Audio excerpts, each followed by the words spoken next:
Tonight's stories are all quite different from one another. We'll be starting things off with an allegedly true UFO sighting, then I'll be telling a cryptid story, and the last story is a bit harder to explain, so you'll just have to hear it for yourself. A huge thank you to the writers. Remember, you can send in your own story to rylhstories@gmail.com. If you enjoy the video, likes and comments are always appreciated, as I read every single one. Subscribing if you're new is as well. Enjoy the video, and as always, I hope you all have a great night.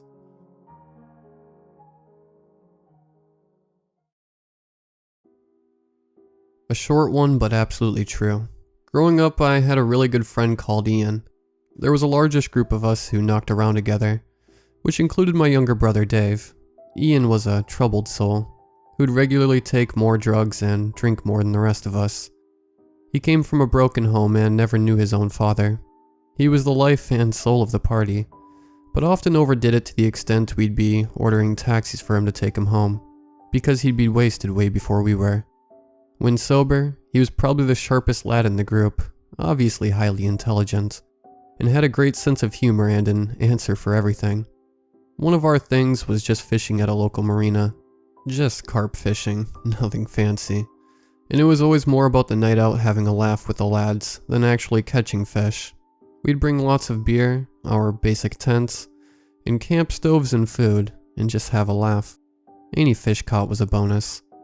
These nights would occur once or twice a month or so, nothing regular. Due to work and college commitments, the size of the group might range from a couple of us attending any one-night fishing expedition, up to around 8 or 9. Exposition over. Here's what happened this particular night. A few of us had gathered at the marina early evening, but only 2 of us were planning on staying the night. The other lad was up for work early the next day, so he couldn't stay. He went home around 9 p.m.-ish. I'm planning on staying over with Ian, and we had the beer flowing by then. It's the early days of cell phones, and I had one of the very first ones, Motorola T10 or whatever it was called, and I was quite proud of it. It was a really warm, balmy mid-August evening. My partner at the time was almost 9 months pregnant and having various worrying issues. I got a call on the shiny cell phone that night around 11:30 p.m., informing me that my partner was spotting, and I should come home straight away. I told Ian I had to go, and that was that. He was already quite drunk by this stage and just waved me off dismissively. The next evening, and after a false alarm with my partner, she and the baby were fine. A few of us met up with Ian and he started to tell us the story about what he'd seen the previous nights, after I'd left. He claimed that he'd suddenly woken up around 3 a.m. and seen a huge triangular shape hovering above the marina, about 50 to 60 feet above the level of the water. He described it as being approximately 150 feet long, sharply triangular, with different colored lights alternating along its midsection. What seemed strangely specific was that he said it had lots of bright orange sparks emanating from its rear, which didn't seem to fit the normal generic description of a UFO. Not that I'd ever heard anyway. He admitted he was drunk, but was adamant about what he'd seen. He said it hovered there for about 30 seconds, then just blasted off into the atmosphere at a speed that rocked him over backwards from the camping chair he was sat in. Literally, it was there 1 second, then gone the next. 150 feet is a huge size, remember, and he seemed genuinely shocked by what he thought he saw. I remember he even drew us a picture on a piece of lined A4 paper, complete with the sparks emanating from the rear. Anyway, as you can imagine, we were having none of it. We teased him relentlessly for months about it. He never really lived it down, and even years later someone in the group would randomly bring it up again, and the teasing would begin all over again. Hey Ian, remember that night when you were drunk at the water park and thought you saw a... etc, etc. Years went by, and Ian became worse and worse with the drugs and drink. Not necessarily because of what he believed he saw. He was always heading down that path anyway. One morning, 6 years later, and after unsuccessfully trying to call him and not getting a response to knocking on his door, my brother kicked his front door in and found him hanging from a stairway banister rail, dead at 28. And destroying many more lives than his own. My brother still hasn't completely recovered from it, and it's still painful for all of us now. He'd been barred from seeing his daughter, whose mother was my own partner's sister, and seemingly decided he couldn't go on with life. Anyway, all this happened a long time ago, and we still celebrate his birthday together with the remaining group. Although we've all largely grown apart since then, with our own lives and families. One day 5 years ago, I'm reading the local paper in a takeaway food place, whilst waiting for my order.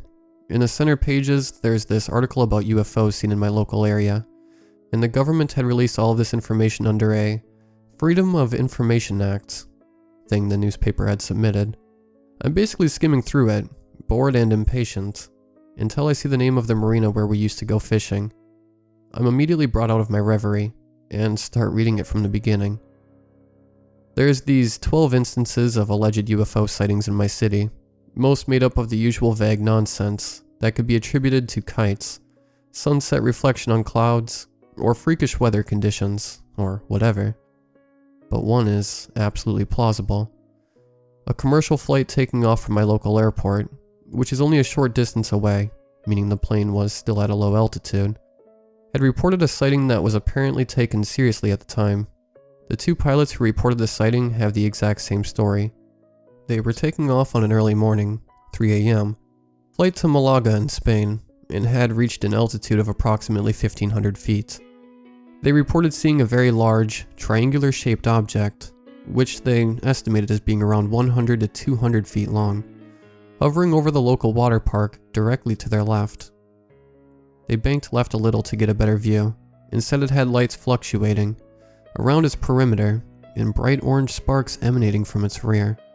They both said they originally only planned to bank left briefly to view it better, before correcting their flight path, but were so in shock they continued to deviate more than they intended to.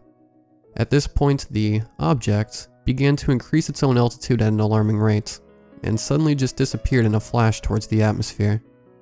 The report said they'd relayed this information to air traffic control, and gradually regained their calm before flying on to Malaga, as planned. The date given for this report was Thursday, the 15th of August, 1996. The same night we left Ian at the marina on his own. I know this for a fact because my daughter was born 2 days later, on the Saturday. I never believed in UFOs until 2014. I always thought people seeing them were either cranks or drunk. I do now.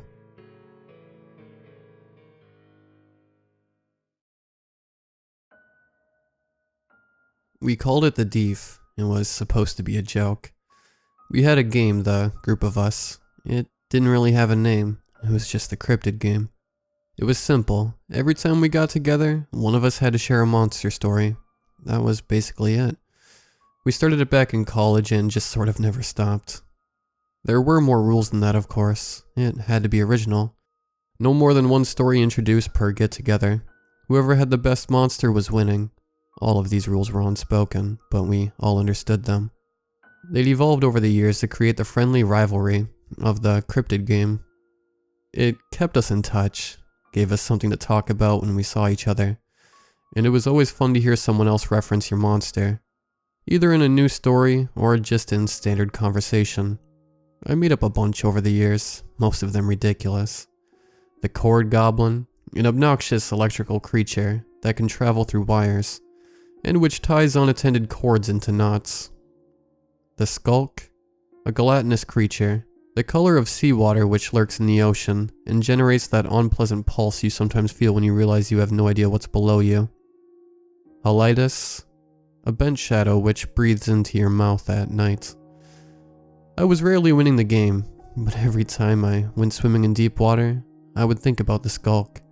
And I know the others did too. That was all I wanted out of the game, to give my friends the, man, what if moment. The others took different approaches. Jennifer just went with whatever news article she'd happened across at the time, spinning it into something unearthly. Alex, too, was all over the map, with no clear thread between any of her creatures. Rebecca, on the other hand, always started her stories the same way, deep in the unexplored jungles. She was big on lost tribes and creatures forgotten by time. Less likely for anyone to think about on a daily basis than mine, but more likely to actually be real. Well, more possible anyway.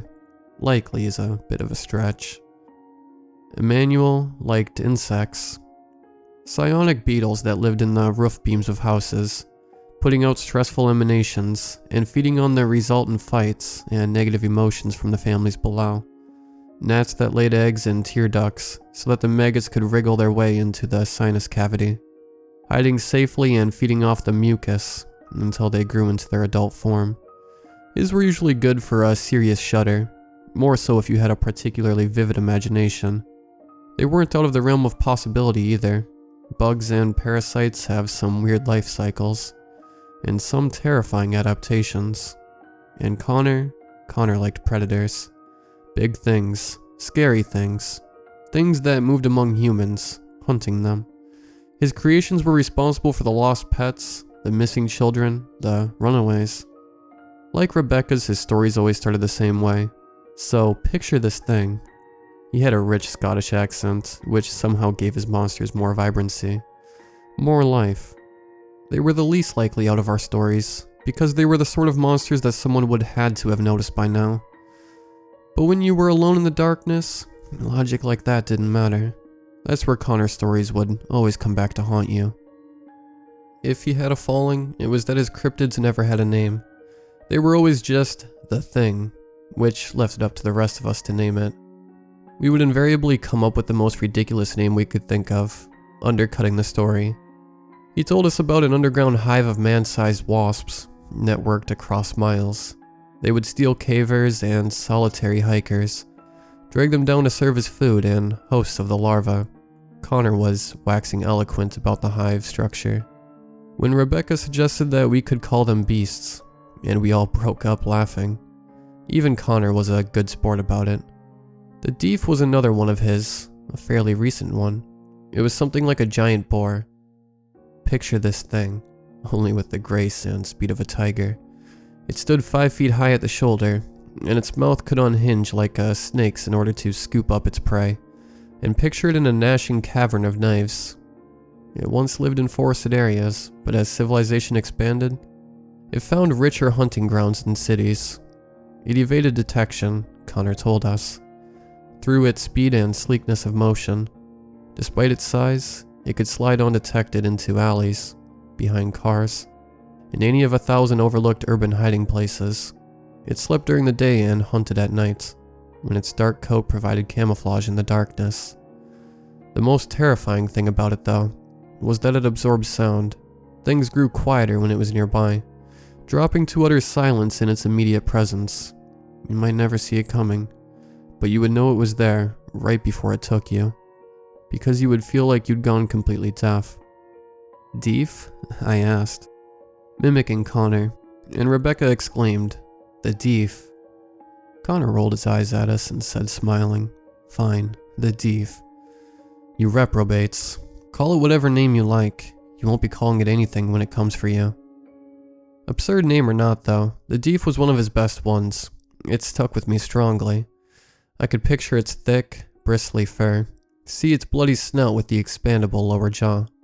I could even visualize the way its flanks would heave as it ran, streaking silently down city sidewalks in pursuit of prey that had no reason to look behind, no idea that anything was there at all. The Deef kept me looking over my shoulder for weeks after Connor introduced it. It wasn't just me either. Emmanuel confessed that he'd started using his flashlight on the walk from his car to his apartment building, in case the Deef was concealing itself in one of the shadows. "I don't really think it's there, obviously," he told us, "but then again, it doesn't cost me anything to turn on my phone's flashlight." And that was exactly it. Obviously it wasn't real, but at nights, alone in the dark, what if? That was the fun of the cryptid game, except that the other night I was texting with Alex while she was walking home from the corner store. "Quiet night out here," she texted me. "The city's so different at night." "Yeah," I sent back. "Whole different animal once everyone goes to sleep. It's even quieter than usual tonight." "Deef quiet?" I asked. "Yeah, bunch of shadows too. Could definitely be a Deef sound." "Well, good luck. Been nice knowing you." That was a few days ago. Emmanuel called me yesterday morning to ask when I'd last talked to Alex. I checked my phone and saw that that was the last conversation we'd had. "Yeah, no one's heard from her since," he said, sounding worried. "I'm going out looking for her after work today. Come help me." We'll go from her apartment to the bodega, see if we can find anything. What are we looking for? I don't know. Anything. She's missing. I assured him I'd come help. After work, we met up by her apartment and started walking. I still had no idea what I was looking for. The streets looked like streets. There was trash, graffiti, paint, dirt, the usual.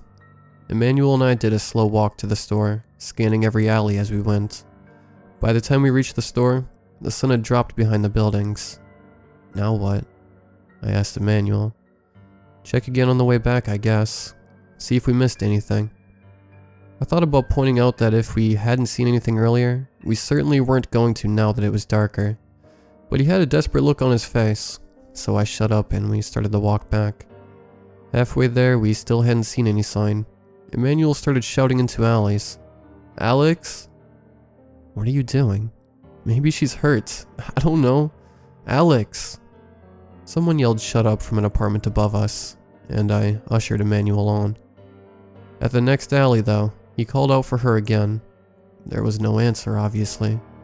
Even he knew there wouldn't be. It was written on his face. This went on for a few blocks with only 2 more blocks to go. Emmanuel's shouts were starting to sound hopeless. Alex, he would call out. But he was barely even bothering to raise his voice now. Maybe we can... I began, but stopped dead. I could barely hear my own voice. Emmanuel and I turned toward each other, the same realization hitting both of us. Emmanuel, what's... I saw it then, looming out of the alley behind him like a striking snake. It came from nowhere, seeming to rise out of the bricks themselves, standing nearly as tall as us, its mouth already gaping open in anticipation of its meal. Its hooved feet skimmed silently across the ground as it raced towards us. I cried to call out, to warn Emmanuel to move, but not a sound emerged from my throat. It took Emmanuel behind the knees, knocked him over to land, flailing in its massive mouth. Powerful muscles flexed and a jagged pouch closed around him.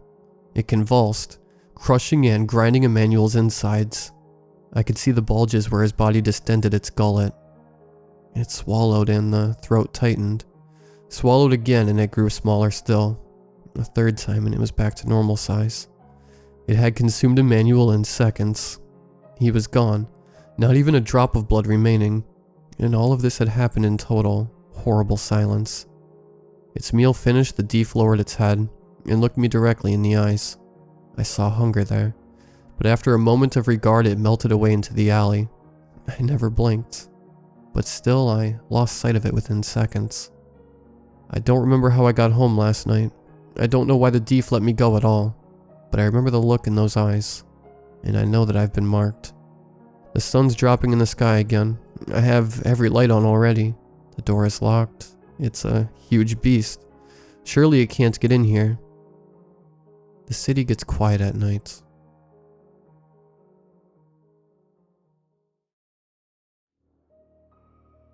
This is an account of my experience with something unexplainable. However, I was severely dehydrated and exhausted at the time, so I'm explaining it as I remember it. My husband was also with me and confirmed all of these events, almost to the exact detail. A couple of years have passed, and my subconscious has hidden away some of the most traumatizing parts. They've been flooding my mind as I write this, and the words appear on my screen as if someone else is writing them. However, due to the unreliable nature of the human brain during and after trauma, events may be slightly different than described. Perspectives may be skewed. In addition, names have been changed for privacy, or safety. Not really sure which at this point. So a few years ago, my husband and I hit rock bottom. We had no car, no jobs, no place to live, and were battling opiate addiction. Having lost everything, we decided to hit the interstate and hitch rides to Texas so we could start over. It was scary and definitely not safe. But our desperation had begun driving us mad. We were sharing a manic episode, feeling invincible and impervious to any harm. We pushed aside thoughts of the terrible things that could happen to us on the road, in cars with strangers. We figured having 2 of us would be safer than being alone, even though our plan was incredibly dangerous and we weren't in the best mental state. It seemed as if the universe was telling us that we needed to get the hell out of Louisiana. We went to a fast food place for some water, and a nice lady noticed our bags. She bought us some food and gave us money before we left. She told us she had just been diagnosed with breast cancer. She was facing the possibility of death, and she felt a strong call to help us. We had begun losing hope in humanity, including ourselves, and she unknowingly gave us hope that we would be okay. With hot food and spending money in hand, we started walking down the interstate, not actively trying to hitch, but hoping a kind soul would stop to help. We were pleasantly surprised and grateful to have a few people pick us up and take us wherever they were going. We gladly took every ride. Some folks let us sit in the car with them and talked with us, and some had us get in the bed of a truck, staying silent and mysterious to us.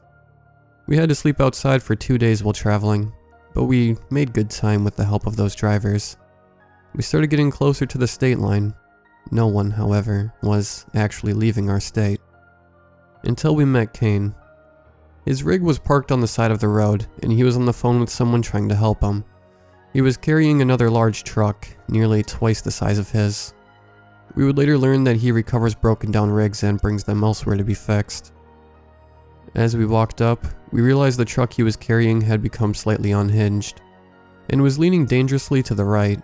It looked like it could have fallen with only the slightest bump in the road.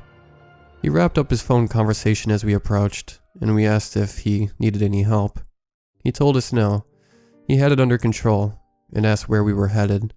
When we told him, his face lit up. "That's really close to where I'm going," he said. "I can bring you most of the way." He then pulled out a glass pipe and asked if we smoked pot. We gladly took a hit of it and settled into the truck. He fixed the problem with his load, saying he just needed clearance to do whatever needed to be done. I truly don't remember how he fixed it. It seemed pretty quick, but I didn't really notice at the time. I had settled in already. And just like that, we were finally heading out of our state. Things were looking up, then it started getting weird. I don't exactly remember everything during the ride with him. It was several hours and we were exhausted, dehydrated, and detoxing. My husband, we'll just call him T, sat in the front seat and talked with our driver, while I laid in the back in the bed Kane had set up for himself for nights on the road. I felt strangely safe the entire time. I couldn't sleep, but badly needed the rest. I laid back and listened to the conversation. At some point it got interesting and I wanted to join. I sat up, listening intently as Kane told us that he had met Satan. Instead of thinking he was insane as logic would have decided, I believed him. Truly believed him. It radiated truth. And I needed to know more. He said that he had met Slipknot once, and they had asked him to play with them. They told him, however, that he needed to sign over his soul. They gave their souls to Satan, he said, and they aren't the only ones. Hollywood is filled with all the same demons, Lucifer's slaves, reincarnated over and over, for all of eternity, until, of course, the world ends. In telling the story now, it sounds ridiculous. This dude is nuts, right? But I swear to you, I believed every single word he said. I've gone over it in my head so many times, and talked with T about it. None of it makes sense. But it all made so much sense then. It was simply true, and that's all I knew. "Do you believe me? Do you want to hear more?" he asked, turning his gaze slightly off the road and onto T's face. We both nodded immediately. I'm not sure if we fully believed him, or if we were just morbidly curious, but I know one thing for sure. Once we indicated that we were ready for some more crazy stuff, there was no going back. He continued, 2 years ago I overdosed and died. There was no light, no tunnel or stairway. There was just blank nothingness, total darkness, and I remembered. I remembered who I am. Infinity passed as I saw each moment happen as if I was living it again. I've been here since the beginning, trapped in this purgatory. Sometime after this world was created, I was cast down for thousands of years of infinite nothingness. Only blind pain and torment, quiet screams filling my ears with no source to the sound. I was being punished. This world went on without me. Problems arose when humans started hurting and killing each other, stealing from each other, spreading hatred. Even without me here, you had all strayed so far from his image. He came to me, told me I was needed here. I would have done anything to get away from that maddening pit of black. I've been here for generations, being reborn into different lives for hundreds of years. I can't die. I'm stuck here with you, and you are all just so annoying. You keep making the same mistakes over and over, constantly making things worse for yourself. Nothing I do has helped. Humanity is doomed. At this point, a few things would have normally passed through my head. Maybe he was delusional. Maybe I was hallucinating. Maybe he laced the weed. Maybe, just maybe, he was a demon. The demon. I should have felt like I was in danger. However, these thoughts didn't come to me at all. When he went on, I was entranced. I felt safe. What he said felt so true, and I needed to know more. T probed him, asking questions about the apocalypse. There will be a great battle. Many of you will fall into the pit, lost in the mindlessness of the world, trapped by addiction, overcome by hatred, zombies glued to your phones. You'll be unaware of anything but yourselves. You'll miss the call to action, and fall to your eternal doom. Many will die in battle, to be judged in the afterlife. You will know when it is coming. The power will go out all over the world, waves of outages for days. After 10 days of darkness, we will rise, allowing the lost to fall. But you... He paused. His face changed, became softer. There was suddenly a dim light in the truck, seemingly coming from nowhere. His presence seemed different somehow, as though his body had been taken by someone else in that instant. He then fully turned his head and addressed us both, still somehow driving with perfect accuracy. You have forgotten who you are. You have lived many lives oblivious to your true selves, and he's allowed you to do it for so long, because we don't interfere with free will. You became so lost, carrying your past lives with you into each new life, enjoying how it felt to pick at your old wounds. You have created all of your own misery. You've had this time to make all these mistakes, but now it's time to move forward. I was sent to this moment in time to correct your path. You came to this world with a purpose. He doesn't care what you did before, and he needs you to move forward now. The light began to grow brighter. He seemed to know the questions I was asking in my head, pausing to consider each one for a few seconds before answering. Many will fall. Much of the world is already too lost. It is too late for them. But there are some, including both of you, who are vital. You need to move forward. There are no sins, just distractions. The world is so lost that there are no more rules. The only thing that's important is to move forward. You will struggle to believe after I leave you, because your mind will try to rationalize it. You have both fallen out of faith, but please remember that he loves you anyway, and he is real. It's all real. He is the one, the creator of the universe. He painted the skies and dug the oceans with his hands. He crafted each of you with care and love in his image, and saw every moment of your lives. You call him God in your family's religion, but he has no real name.